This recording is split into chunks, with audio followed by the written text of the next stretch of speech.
reasons we feel behind, and none of them are your fault. Reason number one, we compare our insides to other people's outsides. There's something called the highlight bias. You see people's weddings, promotions, vacations, homes, milestones, but you never see their breakdowns, their failures, their doubts, their setbacks, or their insecurities. Statistically, people overestimate how happy others are and underestimate how happy they are. You're comparing your confusion to someone else's filter.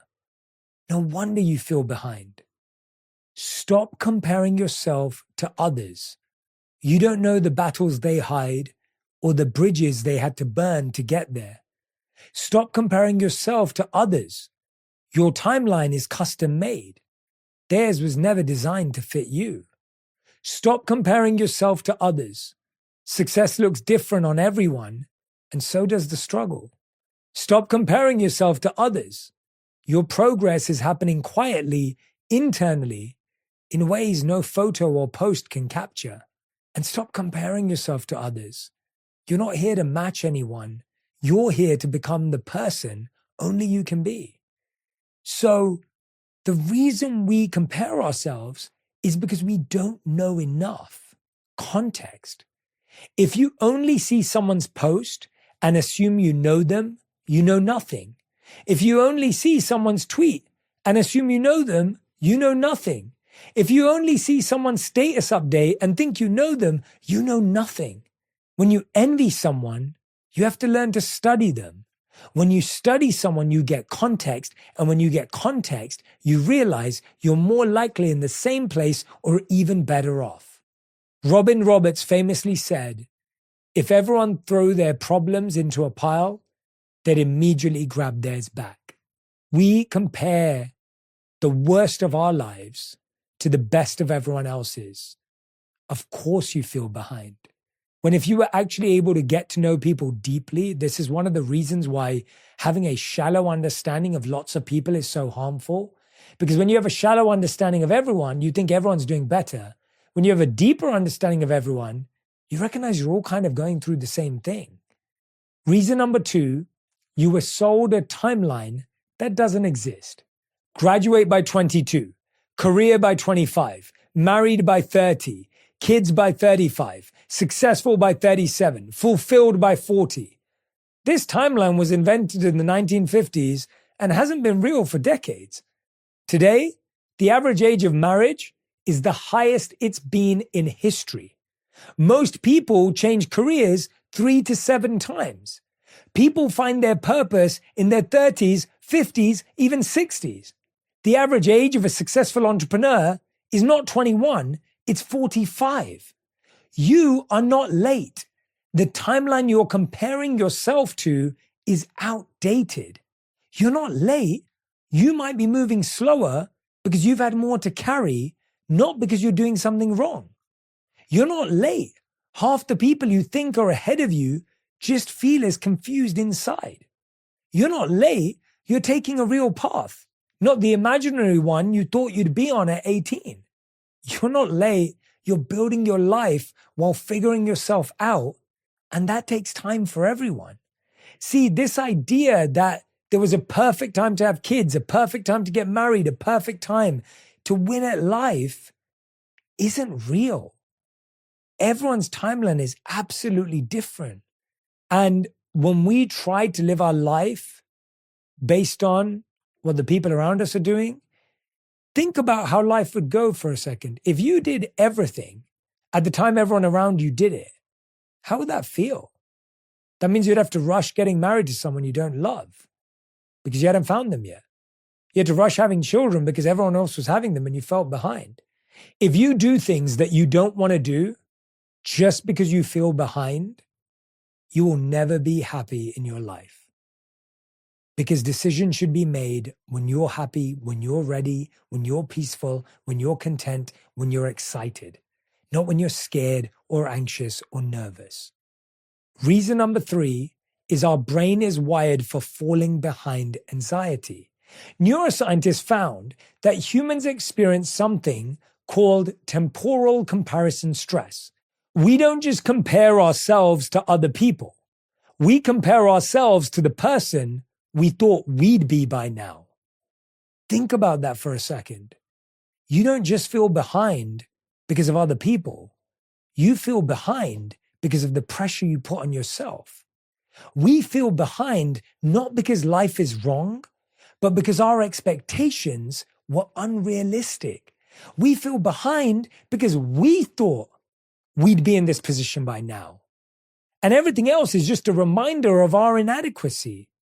But remember, when you made that timeline, you didn't really know that much. How many of us at 18 thought we knew when we were getting married? How many of us at 25 thought we knew when we'd have kids? How many of us at 15 thought we knew when we'd be successful? But what was that based on? It wasn't based on reality. It was just an imaginary, made-up version of what we thought life was going to be like. Here's the truth. No one predicts their life accurately. Not one single person. Your plan wasn't wrong. It just didn't account for the fact that you're human. Right? Your plan wasn't weak.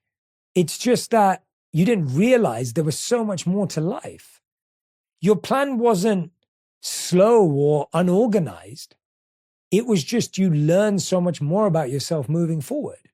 Maybe you knew exactly what you wanted to be at 18. But then when you actually became it and you did that job, you realized there was nothing like what you wanted. There's nothing wrong with that. You didn't make a mistake. You didn't go off track. You actually just discovered what that passion felt like in reality. I grew up in my teens thinking I may want to be a graphic designer or an art director. I loved it. I never actually did that for work. I used it a lot as a hobby. I never actually did it for work, but I think if I would have figured out quite quickly that that wasn't me. I ended up becoming a consultant. That was definitely not me. But if I sit there and I go, wow, and I was there at this point, I was 26 years old, I was a consultant, it wasn't what I wanted to do. And if I thought to myself, I messed up, I'm behind, what can I do now? I would never be here today. I'm here with you today because at 28, I decided to move in the direction of what I cared about. And you can too. When we talk about well-being, we often focus on what we eat, how we move, or how we manage our thoughts. But our environment matters too, especially the air we breathe every day at home. Many people don't realize that allergens like pollen, dust mite matter, and pet dander don't just stay outside. They can linger in the air and get trapped in fabrics around us. That's why Clorox Pure Air Spray really stands out. It's designed to neutralize common household allergens in the air, helping you create a more comfortable space before those allergens can turn into something bigger. And because allergens don't just live in the air, Clorox Pure also has a fabric and carpet spray that works on soft surfaces like carpets, curtains, and bedding where allergens love to hide. It's not about reacting after discomfort sets in. It's about being proactive with your space. Add Clorox Pure to your daily routine to stop allergens before they become allergies. Find it in the air care aisle at a retailer near you. Let me give you some real evidence. Most people arrive later than you think. Research shows that the average person finds career clarity in their mid-30s. The average person hits financial stability in their late 30s to mid-40s. Creative breakthroughs often happen around age 40 to 50. Emotional maturity peaks around 45 to 55. If anything, you might be ahead of the schedule, but you're definitely not behind. The evidence shows that just because we hear a couple of stories of a 21-year-old billionaire and a 30-year-old who's really mature and a 35-year-old who saved the planet, we start measuring ourselves against these 1% or even less than, not recognizing the majority of people are in exactly the same space we are. Here's some more evidence. Life satisfaction has a U-shape. Studies across 130 countries show a consistent pattern. Life satisfaction dips in your 20s and 30s, then rises in your 40s, 50s, and 60s, meaning feeling lost now isn't a flaw. It's universal. It's part of the human curve. And the reason why I say that is because your 20s and 30s are also when you put so much pressure on yourself. You care more about what people think. You think you should be somewhere else. You care more about what other people are doing. As you start to lose that as you get older, it just has less of a hold and control over you. But if we were able to step back and go, I want to put positive pressure on myself, but not break myself. It's almost like being in the gym and lifting weights. You want to lift enough to challenge yourself and push yourself, but not to hurt yourself. Sometimes the pressure we put on our mind is hurting us, not helping us. And here's even some more evidence. Late bloomers are more common than the early ones. Oprah got her show at 32. Vera Wang became a designer at 40. Toni Morrison published her first book at 39. Ray Kroc franchised McDonald's at 52. Success is not early. Success is aligned. You're not behind, you're unfolding. If all of those people just felt they were behind the whole time, they wouldn't have been present enough to capture the opportunity at that time. Your goal is not to think about whether you're ahead or behind. And here's the scary thing. Here's actually the biggest mistake we make. If you believe you're ahead, it means you'll fall behind one day.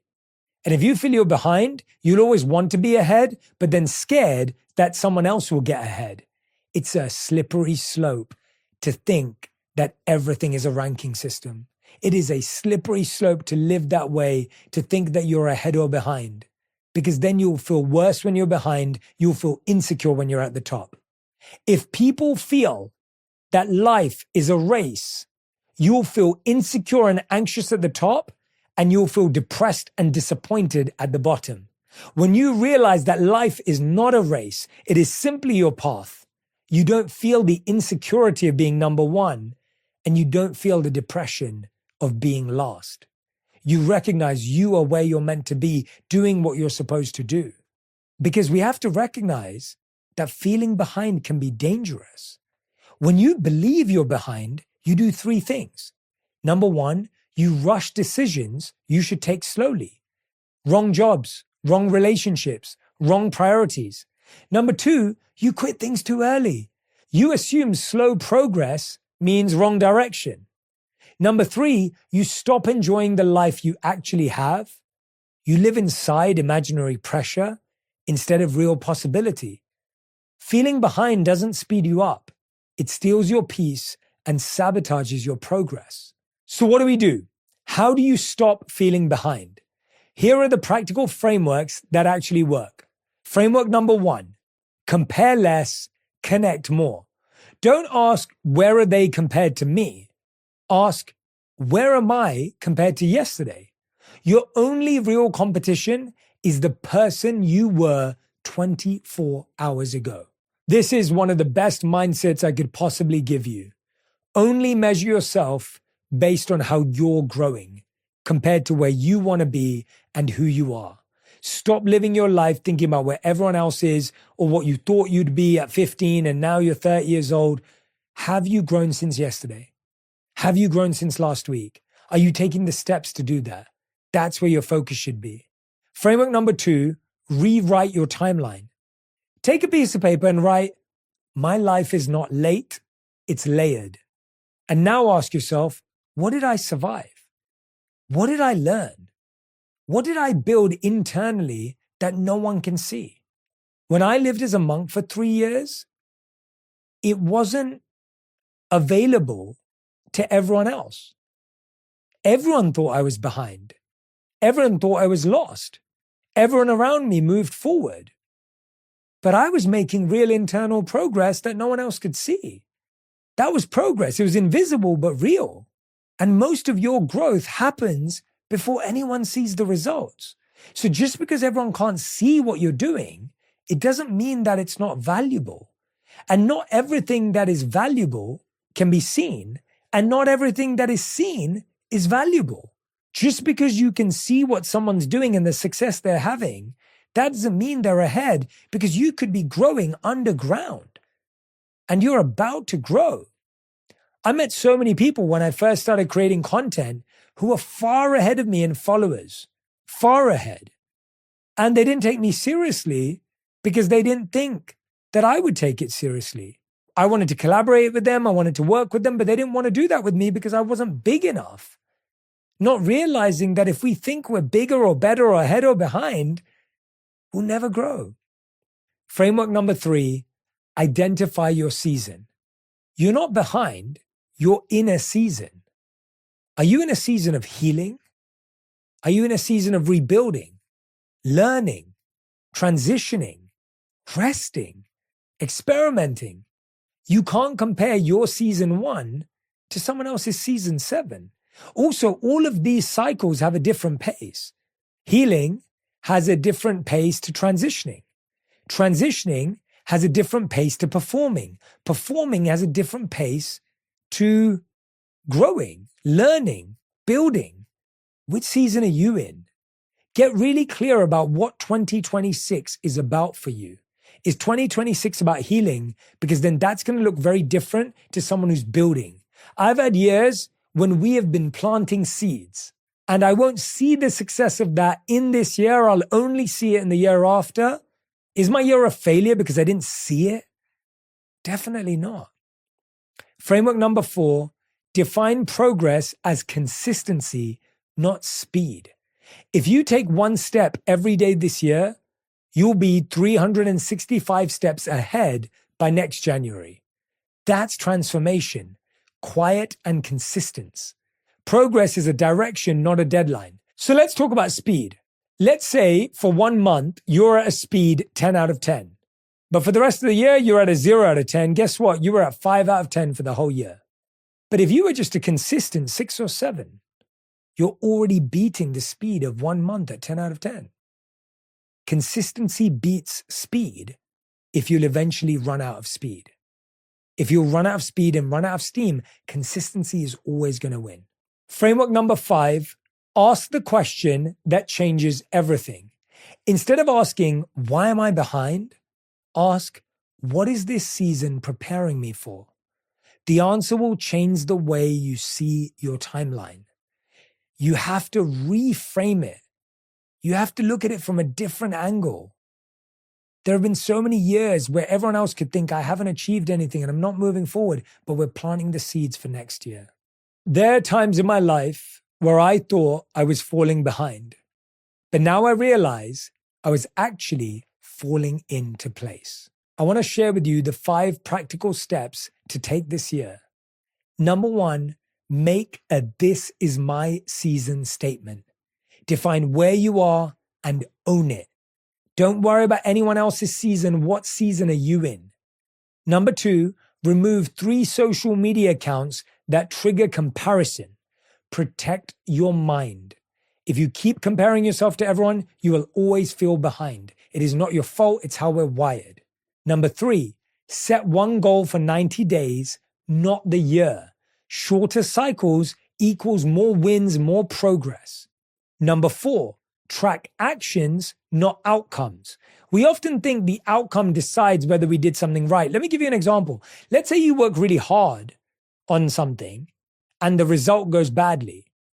Well, you